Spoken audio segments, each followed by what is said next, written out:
What am I bid for this barren woman? The auctioneer's voice cracked across the dusty town square, sharp as a whip. On the wooden platform, Willow Jacobs stood trembling. The shame her father had branded her with burned hotter than the Arizona sun on her dark skin. Worthless. Damaged goods. The words from the crowd were stones, and they hit her one by one. She was a school teacher, or she had been. Now she was just property. Destined for a life of cruel labor, her dignity stripped away and sold to the lowest bidder. She closed her eyes, waiting for the end. But then a voice cut through the jeering. A low rumble from the back of the crowd. A weathered rancher, a giant of a man with hands calloused from work and sorrow, stepped forward. His name was Mason Carter, and he had 5 motherless children waiting for him back at a ranch that was barely holding on. He looked at Willow, and he saw something no one else did. He saw a flicker of a fire that wasn't out yet. But what he couldn't see, what no one could, was the secret she carried deep inside her. A truth so powerful it could save his struggling family and this entire territory. Or it could burn everything they had to the ground. Mason Carter stepped through the snarling crowd, his boots kicking up clouds of red dust. He didn't haggle. He didn't bargain. He just pulled a worn wad of bills from his pocket and laid them on the auctioneer's table. More than anyone expected. More than she was supposedly worth. The gavel fell with a crack that echoed the breaking of her spirit. Sold. Willow descended the platform on legs that felt like they belonged to someone else. The townspeople slunk away, muttering about a fool and his money, about damaged goods. Mason helped her onto his horse without a single word. His touch was firm, not cruel, but she flinched anyway. They rode in silence, the cruel laughter of the town fading behind them, replaced by the vast, empty hum of the desert. The Carter Ranch rose out of the heat haze like a promise or a threat. The buildings were weathered but strong. The fences were mended, but a feeling of hardship clung to the place like dust. And then they appeared, 5 of them. Jed, the oldest at 17, stood with his arms crossed, a wall of muscle and suspicion. His eyes were cold chips of ice. Alma, 14, watched with a guarded curiosity, her sun-bleached hair whipping in the wind. Then the twins, Ben and Bate, 10 years old, whispering behind their hands, their eyes identical and unnerving. And finally, little Sam, clinging to his father's leg, peering at her like she was a monster from a storybook.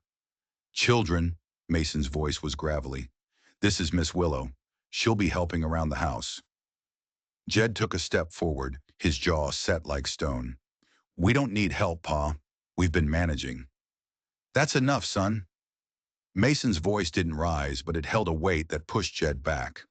The boy's eyes burned with defiance. The message was clear. She wasn't help. She was an intruder, a replacement for the mother they'd lost, and they would never, ever accept her. Alma showed her to a tiny room behind the kitchen. A narrow bed, a single chair. The walls were bare. Willow sat on the thin mattress, staring at her own hands. They were teacher's hands, not made for ranch work. She was an imposter here, a fraud, and the children knew it. The first week was a masterclass in failure. She burned the biscuits until they were black stones. The coffee was sludge. When she tried to mend Jed's torn shirt, her stitches were clumsy and weak, making the hole even larger. He held it up for his siblings to see, a cruel smirk on his face. They watched her every mistake with a quiet, vicious satisfaction. Ben and Bate, the twins, would appear in doorways just to watch her struggle. They giggled when she spilled a bucket of water, the precious liquid vanishing into the thirsty ground. Little Sam would run and hide if she even looked in his direction. And Jed was relentless. He'd walk through the kitchen she just scrubbed, leaving a trail of mud and manure from his boots. He'd knock over the stack of laundry she just folded. He never spoke to her, only around her, as if she were a ghost, or worse, a piece of furniture. The town was no better. On supply runs, the whispers followed her like flies. "That's the one Carter bought. The Barren teacher." Women would pull their children away as she passed. The shopkeeper, a man named Silas, would count Mason's money twice, then wipe the counter where her hands had been. Only Mason was different. He never raised his voice. He never showed impatience. When she ruined supper, he ate it without complaint. When she broke a plate, he swept it up himself. His quiet, steady presence was the only thing keeping her from shattering completely. But his kindness was a mystery she couldn't solve. And in some ways, it was more unsettling than the children's hatred. Why had he bought her? What did he want from her? One night she couldn't sleep. The howling of the coyotes seemed to be calling her name. Worthless. Worthless. She walked into the main room and found Mason at his desk, buried in a mountain of papers. Letters, deeds, bills. The ranch was drowning in paperwork he couldn't manage. Without thinking, driven by the muscle memory of her old life, she began to sort them. She put the bills in one pile, the deeds in another, ordering them by date, by importance. She moved with a silent efficiency that was second nature to her. Mason stopped what he was doing and just watched. His eyes were wide in the flickering lamplight. "You can read," he said. It wasn't a question. Willow's hands froze over a tax notice from the territory. She braced for the mockery. A woman who could read but couldn't cook. What a useless thing. "My grandmother taught me," she whispered. But Mason didn't mock her. He just nodded, a strange look on his face. He pushed another stack of papers toward her. They worked in silence for hours, the only sound the rustle of paper and the ticking of the grandfather clock. For the first time since she'd arrived, she felt a flicker of purpose, a shadow of the woman she used to be. But as she sorted through his finances, she saw the truth. The ranch was failing. He was deep in debt. He was one bad season, one lost calf, away from losing everything. And suddenly Mason's desperate purchase made a terrifying kind of sense. He hadn't bought a helper. He'd bought a last desperate gamble. And he had no idea the secret she was hiding was far more valuable than her ability to read a ledger. The next morning, the air in the house had shifted. It was subtle, but it was there. The children still watched her, but now mixed with the hostility, there was a sliver of something else. Confusion. Willow found Alma at the kitchen table, her brow furrowed in frustration over a page of arithmetic. The girl was erasing her work so fiercely she was tearing the paper. Tears of anger welled in her eyes. Quietly, Willow approached. "May I?" Alma looked up, startled, ready to snap at her. But Willow pointed at the paper with the tip of her finger. "There's an easier way," she said softly. She took the pencil and, in a few swift strokes, showed Alma how to carry the numbers. A method she'd taught to dozens of students. The numbers suddenly clicked into place. Alma's face, a mask of frustration just moments before, lit up with a brilliant flash of understanding. She looked from the paper to Willow, and for the first time her eyes held something other than suspicion. It was awe. Words spread like a spark in dry grass. Ben, one of the twins, cornered her by the woodpile. "Is it true? You know numbers?" "I do," Willow said. "Do you know about the stars?" He pressed, his voice a conspiratorial whisper. And so she told him about constellations, about Polaris, the star that could guide you home. Bate, the other twin, wanted to know why some plants had flowers and others didn't. Little Sam, who still wouldn't come close, started leaving his wooden toys just outside the kitchen, listening from the doorway as she explained things to his siblings. Their curiosity was a seed, and against all odds, it was starting to grow in the barren ground of their resentment. Only Jed remained a fortress. In fact, as his siblings began to thaw, his own hostility grew colder, harder. He saw their tentative trust in her as a betrayal of their mother's memory. He was losing his family to this stranger, this replacement, and he wouldn't let it happen. His glares became more menacing. His accidents around her became more pointed. He was daring her to react, to break. And Willow knew with a chilling certainty that a confrontation was coming. It came 3 weeks after her arrival, riding in on the back of a storm. The sky turned a bruised purple gray. The air grew thick and heavy. Lightning spiderwebbed across the horizon. And the thunder that followed wasn't a rumble. It was a physical blow that shook the very foundations of the house. The rain came down in solid sheets, hammering the roof, turning the entire world outside into a churning, violent blur. The family huddled in the main room, the storm's fury a living thing in the house with them. And then a new sound. a small, dry cough from the corner where Sam was curled up. The cough grew. It turned into a harsh, barking sound that tore from his little chest. Mason rushed to his side, pressing a hand to the boy's forehead. His face went pale. "He's burning up." The fever climbed with terrifying speed. Mason paced the floor like a caged wolf. The nearest doctor was a 2-day ride, and the storm had turned every path into a raging river of mud. They were trapped, isolated, helpless. Alma held her little brother as he shivered and burned. The twins cried silently in the corner. Even Jed's anger had vanished, replaced by a raw, naked fear that made him look like a boy again. Sam's breathing became a struggle, a shallow, rattling sound. His small body was at war with an enemy none of them could see, and the enemy was winning. Mason knelt by his son, his big, calloused hands looking useless against the invisible foe. The storm howled. The boy burned, and time was running out. Willow had been standing at the edge of the circle of terror, a silent observer. But she wasn't just a failed cook or a clumsy helper. She was the daughter of a teacher, yes, but she was the granddaughter of a healer. And the knowledge her grandmother had passed down was stirring within her, a power she had long since buried. She looked at the terrified family, at the dying child. Her secret was a risk.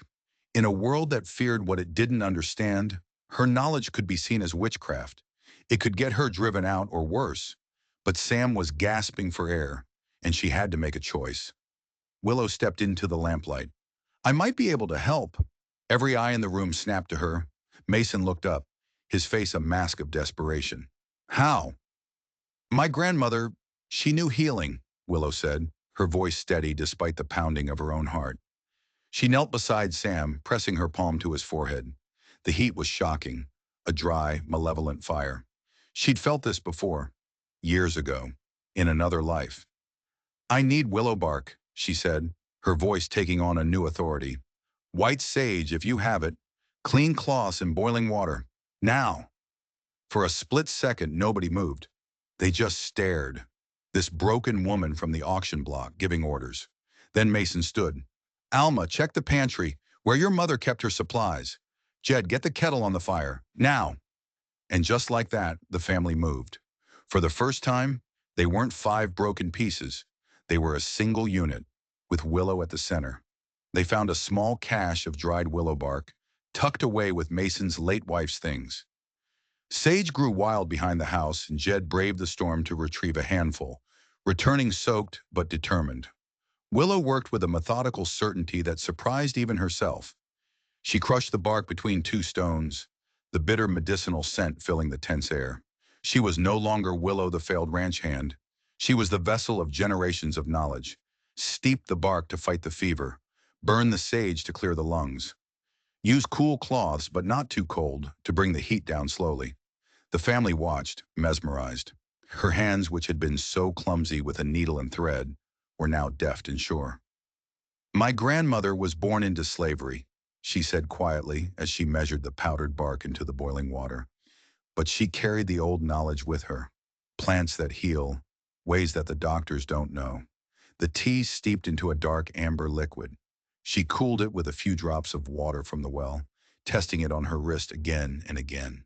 Too hot, it would burn him. Too cool, it would lose its power. She lifted Sam's head gently. His lips were cracked and dry. "Drink this," she whispered. "It tastes bad," he rasped. "Good medicine often does," she said, managing a small smile. She helped him take small sips. Then she created a small tent of blankets over him and a bowl of steaming water filled with sage leaves. The aromatic steam filled his small lungs, and slowly the rattling in his chest began to loosen.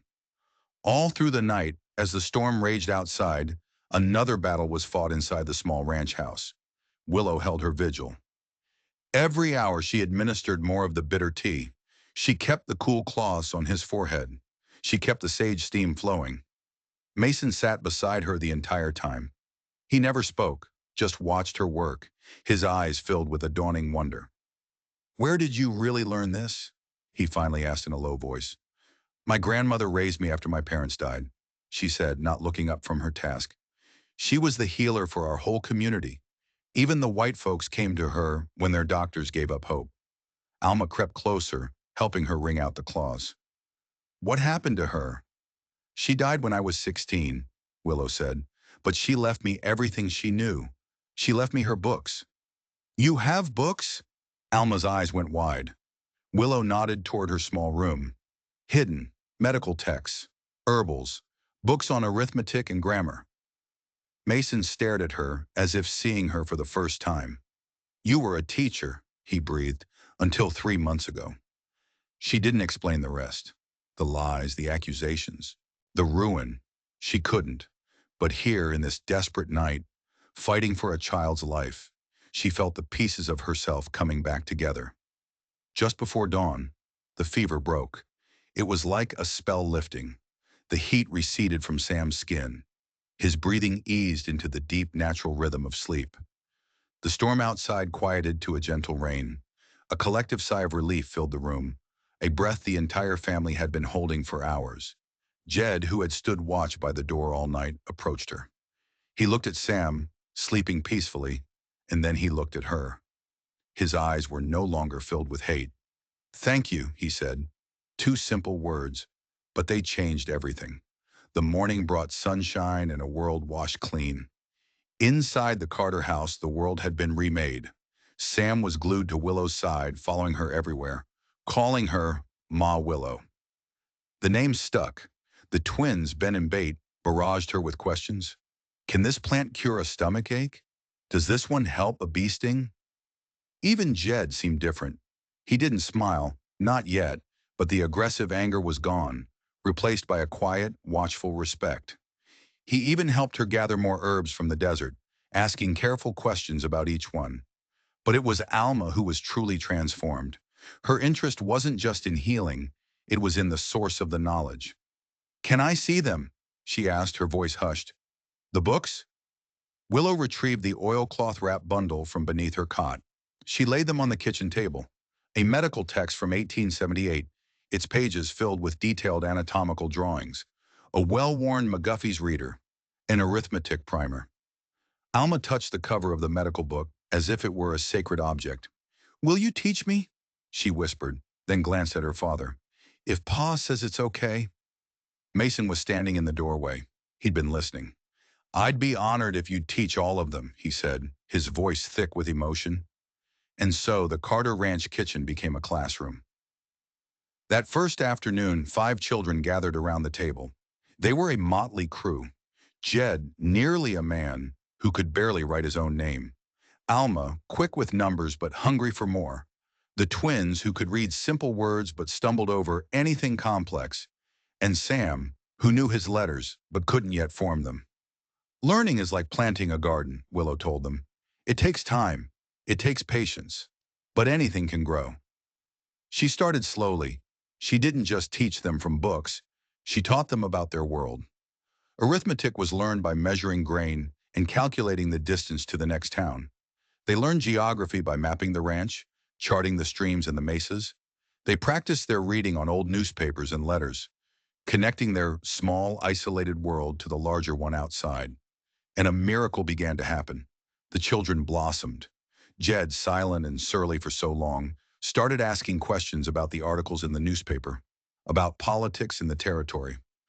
Alma flew through the arithmetic book and demanded more challenging problems. The twins started a competition to see who could read a chapter the fastest. News of what was happening at the Carter Ranch traveled on the wind. Neighboring ranchers who had once pitied Mason for his foolish purchase saw the change in his children. They were articulate. They were confident. They were smart. 2 weeks after the first lesson, a neighbor, Mr. Henderson, rode up to the ranch, hat in hand. Miss Willow, he said, shifting nervously. My girl, Sarah, she's bright as a new penny, but we ain't got a school for 100 miles. I was wondering if maybe you'd have room for one more. Soon, one more became 2, then 4. Within a month, a dozen children from the surrounding ranches crowded into the Carter's main room. Mason, his face filled with a pride Willow had never seen before, built proper desks from scrap lumber. He installed a new window for more light. He painted a large piece of flattened wood with black paint, creating a real blackboard. The Carter Ranch wasn't just a ranch anymore.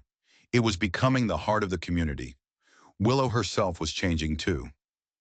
The broken woman who had stood on the auction block was gone. In her place was a woman of purpose, a woman who was not just valued, but essential. She had found her calling again, not in a proper schoolhouse, but here, in the middle of nowhere, with a family she was slowly, cautiously, beginning to think of as her own. Her relationship with Mason deepened. They were partners. He ran the ranch, she ran the school. In the evenings, they would sit together, planning lessons, discussing the children. Their quiet talks stretched later and later into the night. One evening, Mason looked at her across the table littered with books and student papers. "You know," he said softly, "you saved more than just Sam that night." "What do you mean?" "You saved us all," he said. "You gave us a future." But outside their small, thriving sanctuary, a different kind of storm was gathering. Men in expensive suits from the city had been seen in town. They were asking questions, not about cattle or weather. They were asking about land values, about deeds, about water rights, and they were asking specifically about the Carter Ranch. The school flourished. 12 students became 15, then 20. Parents rode for hours. Some even set up temporary camps nearby, just so their children could learn from Ma Willow.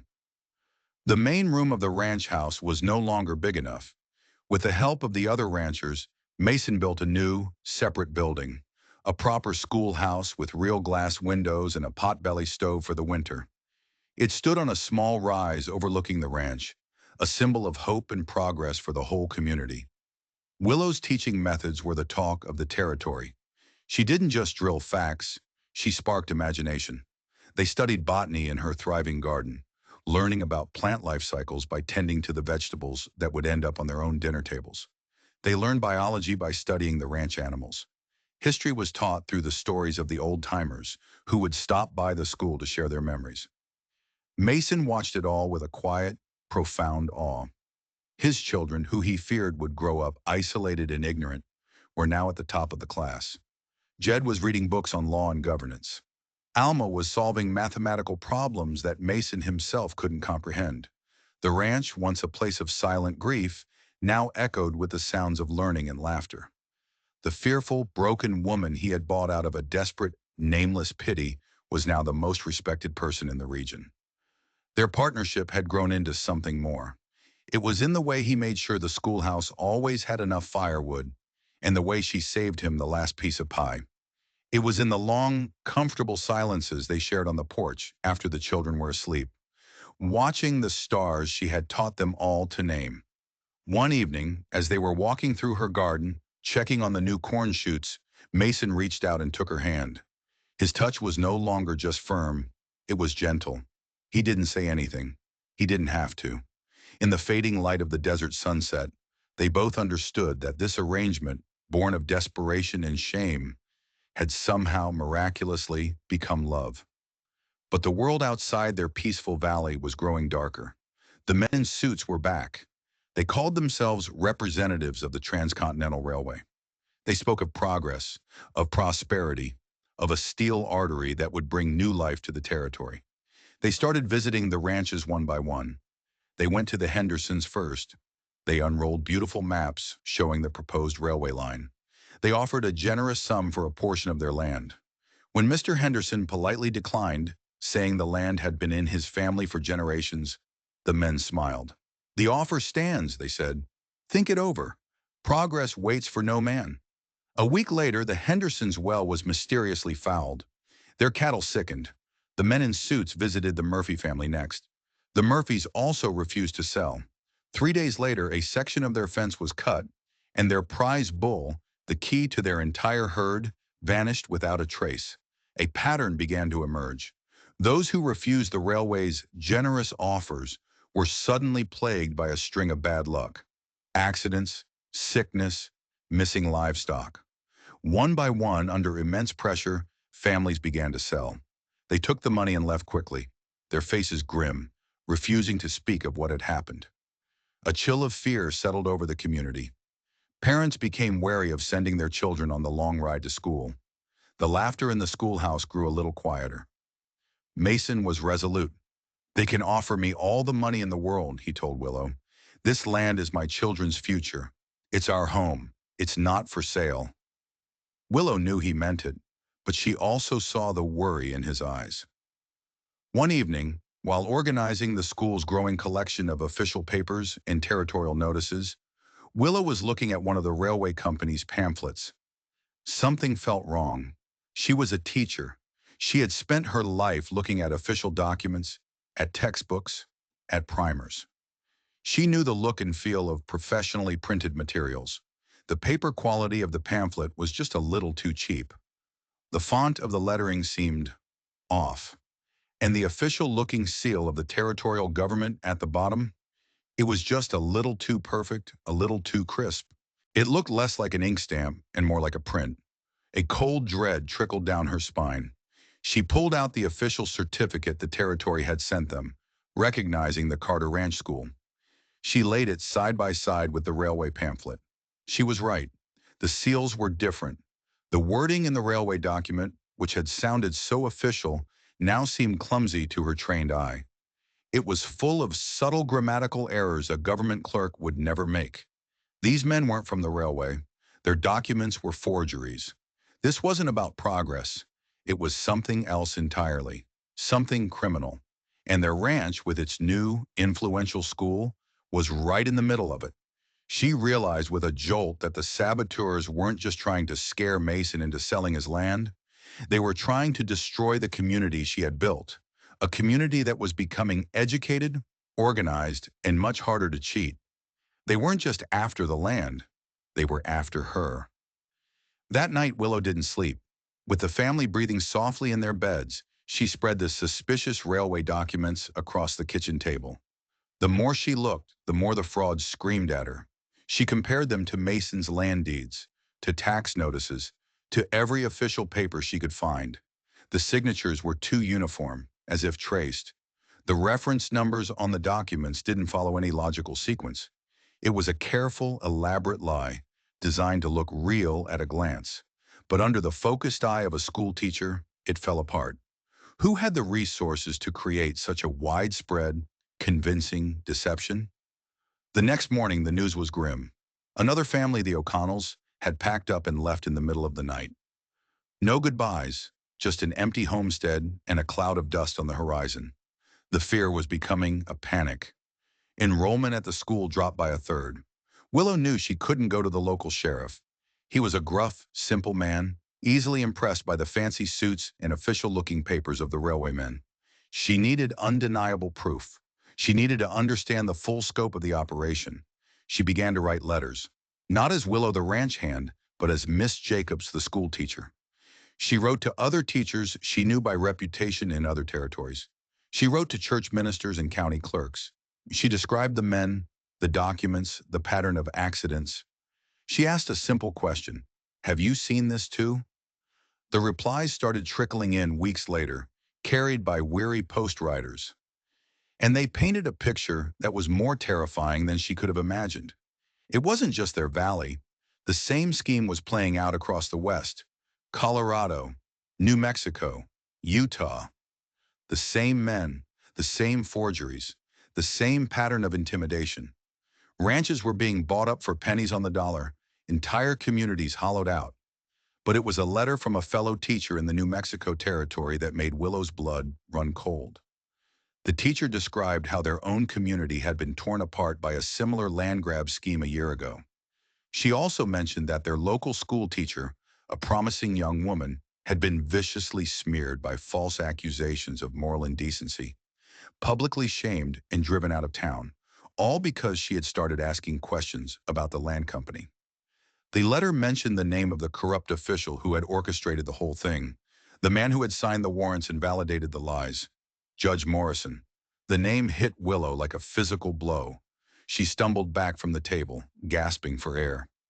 Judge Morrison, the man who had presided over her own downfall, the man who had listened to the false testimony, who had declared her unfit, who had ruined her reputation and forced her own father to disown her and sell her at auction to pay the court fees. This wasn't a coincidence. He hadn't just followed her here. This was his operation, his grand design. Her own personal destruction hadn't been an isolated act of cruelty. It had been a test run.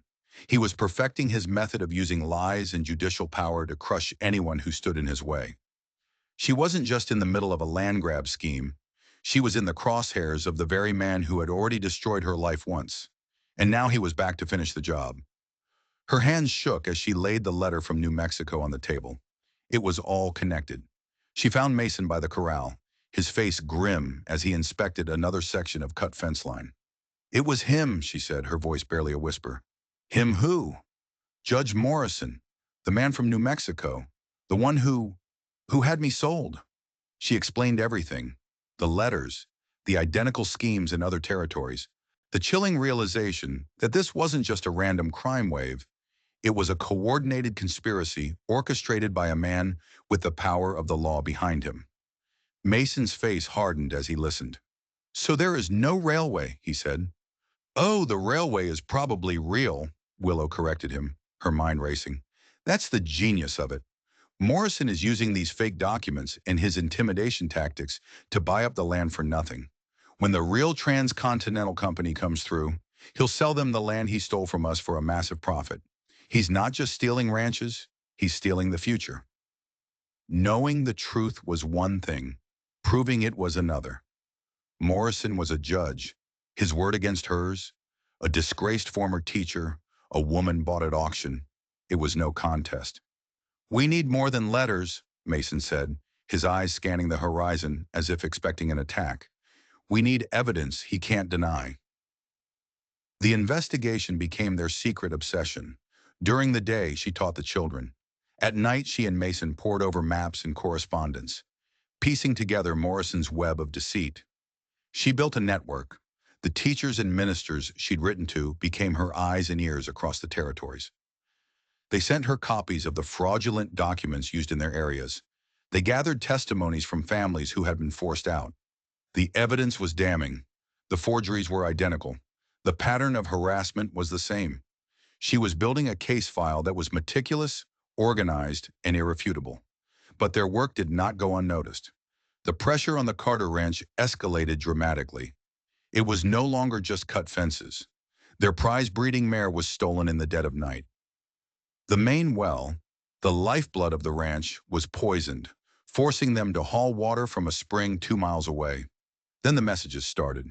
A note pinned to their front door with a knife.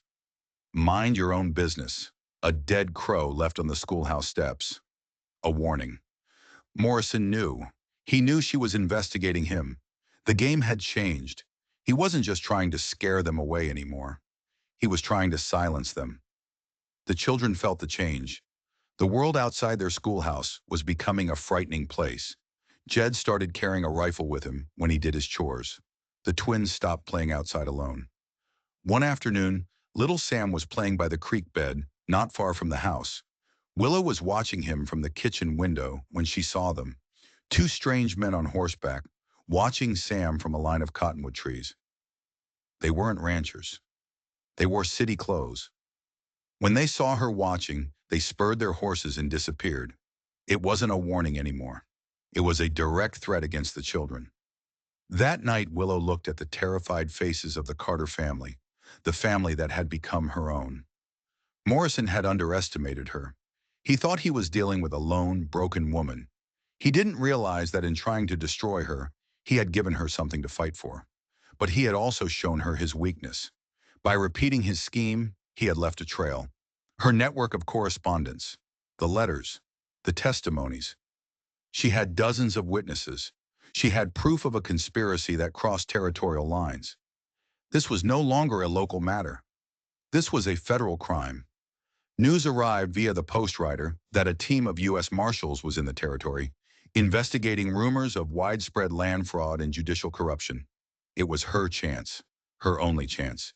She had to get her evidence to them before Morrison could carry out his final desperate threat. It was a race, and Willow knew, with every fiber of her being, that the lives of her family depended on her winning it.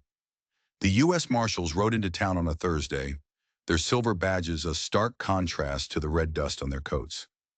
Willow watched them from the schoolhouse window, her heart pounding.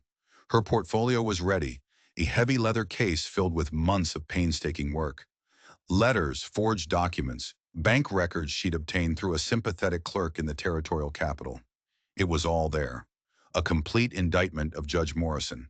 But Morrison was a snake, and he moved with a snake's speed. That very afternoon, as the children were diagramming sentences on the blackboard, 6 men surrounded the schoolhouse. They weren't thugs. They were worse. They were Morrison's men, dressed in suits, carrying official-looking papers, their faces cold and impassive. They blocked every door. The children fell silent, sensing the shift in the air. The leader, a man with a thin mustache and dead eyes, entered without knocking. "Miss Jacobs," he announced, his voice loud enough for everyone to hear. "By the authority of the territorial court, this school is hereby closed. You are interfering with official business." Willow stood, placing herself between the man and the children. Her hand rested on the official territorial certificate hanging on the wall. "This school is fully authorized by the territorial government." The man smiled, a cold, empty thing. "That authorization has been revoked on account of numerous complaints regarding your moral character." The words hit her like a punch to the gut. The same lie, the same poison he had used before. He was trying to discredit her in front of the community, to isolate her before she could speak to the marshals.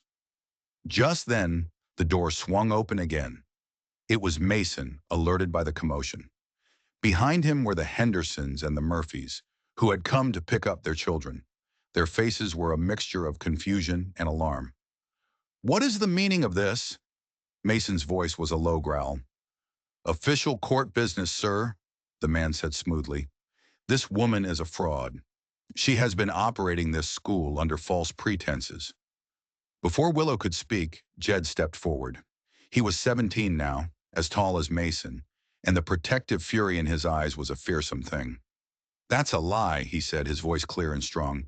"Ma Willow is the best teacher this territory has ever had." Then Alma stood up, holding a page of complex equations. "She taught me this. She taught us how to think." One by one, the children became her defenders. Ben recited a poem from memory. Bates showed off her perfect cursive handwriting. Little Sam, who once ran from her, stood and read a paragraph from a newspaper article about the U.S. Marshals, his pronunciation flawless. The parents watched, stunned, as their own children presented a living, breathing testament to Willow's work. The men from the court looked unnerved. They had expected to find a disgraced woman, easily removed. They had not expected to face down a class of articulate, fiercely loyal students. "Your concerns are noted," Mason said, his voice ironclad. "But this school is staying open." The lead man's eyes narrowed. The legal intimidation was failing. He changed tactics. "Perhaps we could discuss this privately," he said to Mason, his tone shifting to one of implicit threat. Willow knew what that meant. If they couldn't discredit her, they would remove her. The children had to be safe. "Class is dismissed for today," she announced, her voice calm and even. The parents, sensing the urgency, quickly gathered their children and left, casting worried glances over their shoulders. When the schoolhouse was empty, save for her and Mason, Willow walked to her desk. She picked up the heavy leather portfolio. She faced Morrison's men. "I know who sent you," she said, her voice ringing with a power they did not expect. "And Judge Morrison's crimes end today." The lead man scoffed. "You don't know what you're talking about." "I'm talking about railroad fraud spanning 3 territories," she said, her words coming faster now. "I'm talking about forged documents, witness intimidation, and a conspiracy to defraud honest ranchers of their land. And I'm talking about the U.S. Marshals who are in town right now investigating judicial corruption." She unbuckled the portfolio and laid its contents on the desk. Page after page of evidence. "These are Morrison's bank records, showing the profits from the land sales. These are letters from dozens of displaced families, all describing the same tactics. And here," she said, her voice dropping, "are your forgeries, right next to the legitimate documents. The proof is all here, and it's all going to the marshals." The men stared at the mountain of evidence. Their bluster evaporated. They were not lawmen. They were enforcers, and their shield of fraudulent legality had just been shattered. You have no authority, one of them stammered. I have evidence, Willow shot back. I have witnesses, and I have the attention of the federal government. The men retreated, their mission a failure. But Willow and Mason knew it wasn't over. It was the calm before the final, violent act. Morrison was cornered. He would do something desperate. That night, the ranchers stood guard around the schoolhouse and the main house. They were armed, their faces set and determined. This was no longer just about the Carter Ranch. It was about their community. It was about their teacher. Willow sat by the lamp, making one last copy of her most important documents, just in case. She had stood on an auction block, a piece of property. Now an entire community stood with her. The real test would come at dawn. The federal marshals arrived just as the sun was cresting the mesas. Their leader, Marshal Thompson, was a man whose face looked like it was carved from the surrounding rock.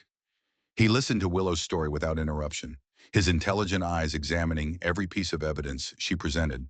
This is the most comprehensive case of corruption I have ever seen, Miss Jacobs, he said, his voice filled with respect. You've done the work of 10 lawmen. He assured her that Judge Morrison would be brought to justice. But justice in the territory was a slow, winding road. Morrison was a judge, and he was coming to fight. He arrived that afternoon, not skulking in the shadows, but riding down the center of town as if leading a parade. He wasn't alone. He had a dozen armed men with him, wearing the badges of local deputies he had deputized himself. He was using the color of law to stage a coup. He carried a warrant, signed by himself, for the arrest of one Willow Jacobs. The charge, sedition and interference with the official business of the territorial court. The townspeople, who had once jeered her, now poured out of the general store and the saloon, forming a silent, human wall in front of the Carter Ranch Road. On what authority do you serve this warrant? Marshal Thompson demanded, stepping forward to meet Morrison in the street. He held up his own federal credentials. Morrison's arrogant smile faltered for just a second when he saw the federal badge. He hadn't counted on them acting so quickly. But he recovered, puffing out his chest. On the authority of this territory, Marshal, this woman is a dangerous influence, spreading lies and disrupting the legal acquisition of land for the railroad. The legal acquisition you've been personally profiting from, Judge?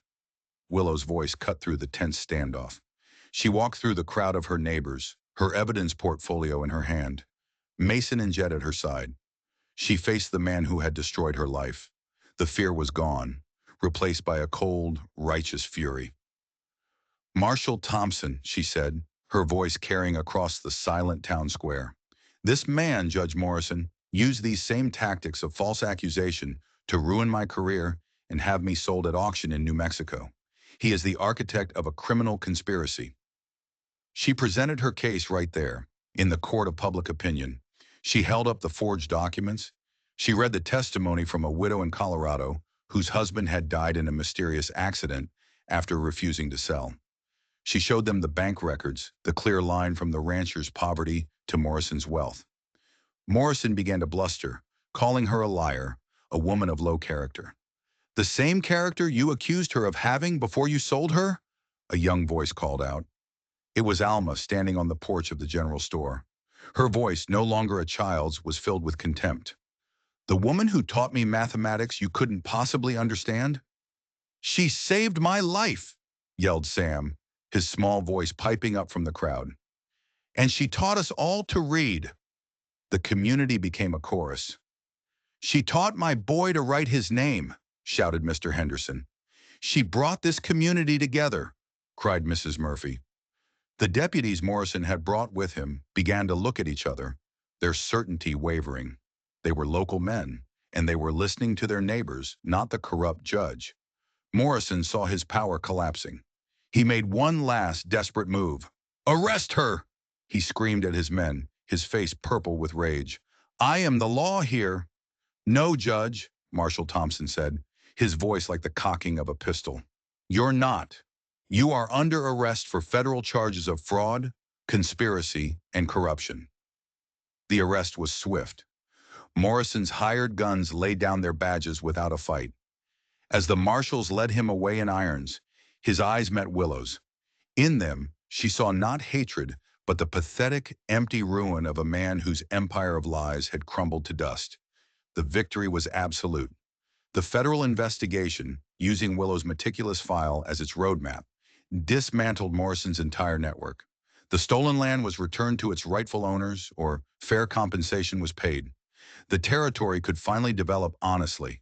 The Carter Ranch School became famous. It received federal funding and was declared a model for territorial education. Willow's innovative, hands-on methods were studied by educators from all over the West. That spring, Willow and Mason were married. The ceremony was held in the schoolhouse yard, attended by every family for 100 miles around. Her students, her children, were her attendants. The woman once sold as barren and worthless was now the matriarch of a sprawling, thriving community, built not on blood, but on shared struggle and a fierce belief in the power of knowledge. Years passed. The school grew. The ranch prospered. Willow and Mason's love deepened, a quiet, sturdy thing that was the bedrock of their family and their community. The sign at the entrance to their land didn't just say Carter Ranch, it said the Carter Family School. All are welcome. 10 years after that fateful day at the auction, Willow stood before her largest graduating class yet. Jed, now a respected lawyer who fought for landowners' rights, was the guest speaker. Alma, her top assistant, was preparing to attend a medical college back east, determined to blend new science with the old knowledge her Ma Willow had taught her. And Sam, the little boy whose fever had changed everything, was the class valedictorian. Willow looked out at the faces of her students and the faces of her family and reflected on the impossible journey. From the depths of despair on an auction block to this, a legacy of hope and light that would shine for generations. Her real victory wasn't in defeating a corrupt judge. It was in the lives she had nurtured, the minds she had opened. They were her harvest. They were her immortality. If you were moved by Willow's story of resilience and justice, don't forget to like this video and subscribe for more tales of the unexpected.